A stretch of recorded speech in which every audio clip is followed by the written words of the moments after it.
รรยากาศเนาะน้ำท่วมเนาะทั้งนี้ทั้งนาเฮาหน้าบ้านนี่ก็แม่นเต็มเนาะออกบ่ได้เนาะต้องแม่นพดเกิบเนาะทั้งนี้ก็เต็มทั้งด้านกลางทั้งด้านกลางด้านหลังเต็มเบิดเนาะได้เนาะเบิ่งสภาพน้ำถือว่าขึ้นไวสมควรเนาะเนื่องจากว่า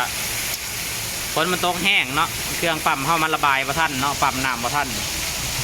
เพื่อบรรยากาศน้ำท่วมเนาะหลายเติมเนาะภาพน้ำขึ้นไวเนาะระบายบ่ทันถือว่าต้องได้เฮ็ดแบบว่าได้เอาไม้กาดเป็นห้าวยางเลยนะเพราะมันน้ำมันหลายเต็มแถวทางเดินนี่มันน้ำบ่ได้เลยนี่นะห้องน้ำผู้หญิงด้านนี้นะครับระวังนะครับมันลื่นนะครับ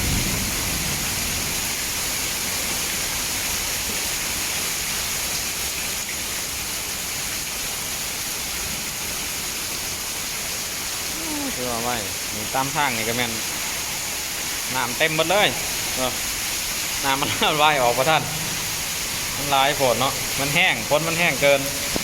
ดิ้นเลยนี่กันยังบริยุทธ์เลยไปแต่ทางยางเต็มน้ำบาก็เต็มทางเดินก็เต็มปัจจุบันห้าเพิ่นบ่มีฝนเนาะอยู่นี่โอ้3 วัน4 วันแหละดิ้นเลยแห้งคู่มือเนาะแต่มื้อนี้มันแห้งพิเศษอันนี้มื้อนี้คือว่า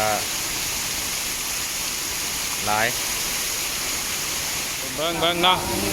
เบิ่งสภาพเนาะตอนนี้น้ำท่วมเนาะอันนี้บ่ทันเนาะน้ำมันระบายบ่ทันเบิ่งทางเดินนี่แม่นเต็มหมดแล้วทางนี้ก็เต็มต้องไปใช้แผ่นห้องเนาะเต็มเบิดแห้งเป็นแห้งมื้อนี้ตกได้ประมาณ3 ชั่วโมงไปแล้วเนี่ยน้ำมันเลยไปบ่ทันโอ้เกือบนี่ของแท้นี่เนาะทางนี้พวกลองมาทางนี้มาท่านเนาะเต็มทางนี้ก็เต็มถือว่ามือนี้เป็นมือที่ฝนตกแห้งดูสถานการณ์น้ำเนาะตอนนี้ท่วมทางยางแล้ว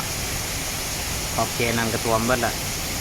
เพราะว่าฝนตกมันค่อนข้างแห้งเนาะแห้งแล้วมันลิ่นเลยเนาะเดินเนาะเครื่องปั๊มเครื่องเดียวเอาบ่ทันเนาะ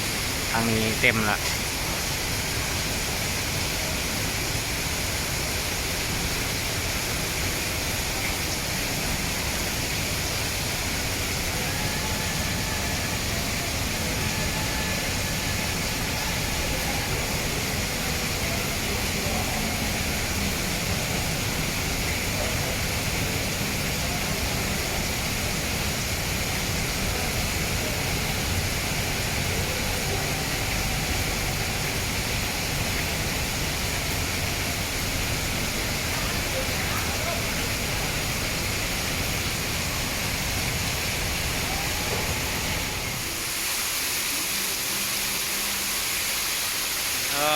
ฝนตกน้ำท่วมทางเดินแล้ว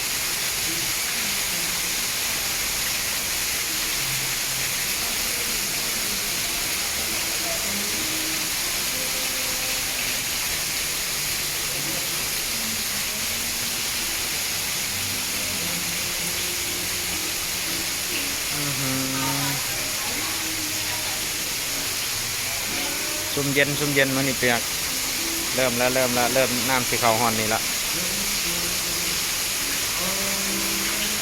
เ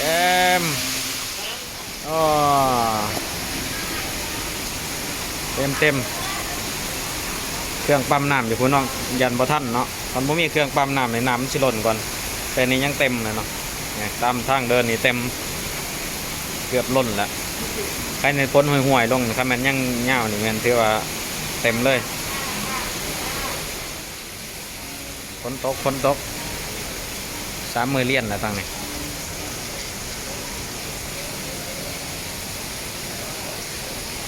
โอเค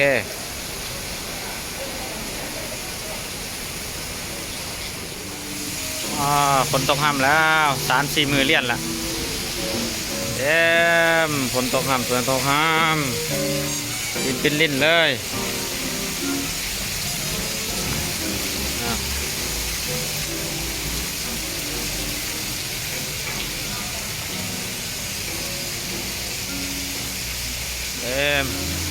ซุ่มเย็นทางนี่ย้ำหายย้ำหน้าเนาะ